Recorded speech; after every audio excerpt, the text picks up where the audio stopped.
0008. But we do have Tim. Tim's got a question about IRAs. Tim, what's your question today? Good morning. Yes, good morning. My question is, I have two IRAs, a traditional and a Roth, and 75% of the money is in the traditional because I've had that approximately 20 years. Cool. And I just want to know, is it feasible to convert parts of that into the Roth so that later on, when I get older and I start to withdraw more of it, in other words, I guess, can I take money out of the traditional now, pay the taxes, and just convert it into the Roth? Jeff, I'm sorry, Tim, I apologize. I had Jeff on my brain there. Generally, the answer to that question would be yes. Should you do it? No, probably not. I'm a non-converter. I just I don't like Roth conversions. I don't think it makes a lot of sense. And here's why. When you get to the time where you're actually going to be beginning to make normal distributions, assuming you need to do that prior to 70 and a half, you're going to make distributions in an amount generally equal to, like Aaron and I were talking about in the first segment, the gap. How much do I really need to make my lifestyle work? Yeah. You're probably going to be in the same, if not a lower, marginal and effective tax bracket than you are today. You're probably right. And if you take money out today, when you're in your higher, you're probably going to push yourself up into a marginally or effectively higher bracket. So it's like, why would I take money out when I'm in a higher bracket, and then also then I'll have the money available when I'm in a lower bracket? Now, that would be number one. Number two is you got to believe in the president. I mean, what happens is they've been talking about tax reform forever, and the Republicans are in charge. This is the time that tax reform happens. So I wouldn't even think about this if you really want to consider this for, until we really know what's going on, because it would make no sense to pay. Because especially if they wait till the very end of the year to do this, we don't know if they're going to make it retroactive for this year. They probably won't, because we owe so much money. Why would they want to add to the deficit, and it would mess everybody's taxes up for this year?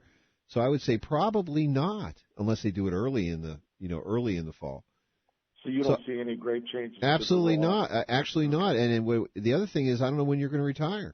But in theory, if they do this and you're retiring within the next 8 years in these lower brackets, 4 years. Why convert at all? Right.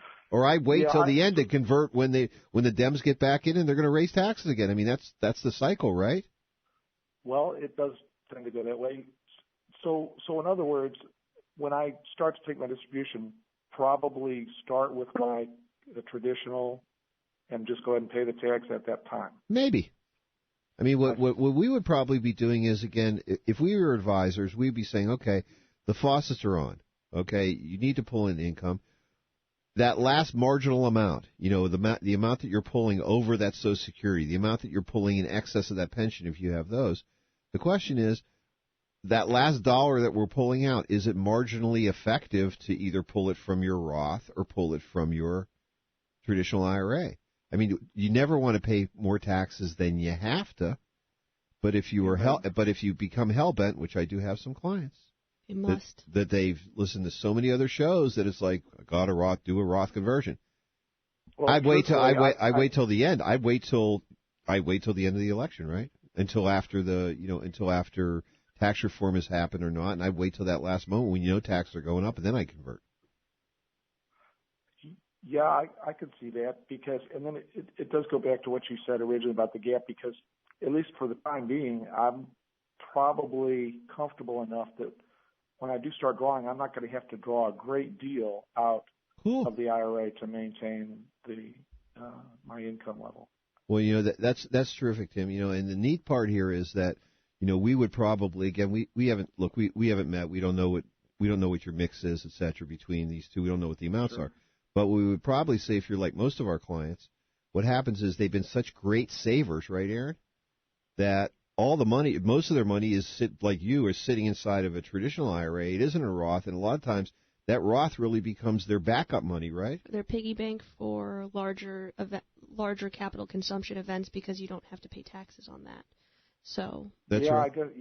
And that's the thing I would guess I was looking at, because 5 years down the road I was looking at maybe relocating, upgrading my living space, and looking at, well, I'll just give you an idea. It's about $80,000 in the Roth, and then the remainder, that's what I have in the Roth, and then I have about 3 times that in the traditional. So cool. I was looking at the Roth as maybe that money, as you say, if I do that living upgrade, I could use that Roth, pull that money out tax-free and just use that. Fabulous. Well, again, Tim, I really do appreciate your call this morning. And frankly, you guys, everybody else just heard a little bit of a coaching session, right?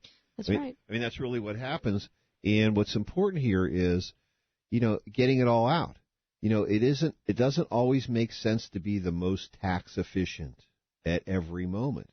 Right. But sometimes it does. But also the other thing about Roth conversion is unless you are able to or willing to pay the taxes with money outside of your IRA, you're going to be losing the earnings and interest on that money forever. Yeah, because the taxes are gone. Right, because if you're going to convert $100,000, you have to pay taxes on that $100,000, so the full 100 doesn't go into your Roth unless you pay with money outside from other savings. Right, and that very good point, Aaron, and that's something that many of the Roth converters don't talk about too much. Well, good. Right. I think what we'll do is let's take a break here, and we'll be back in approximately 2 minutes because we don't take too many commercial breaks.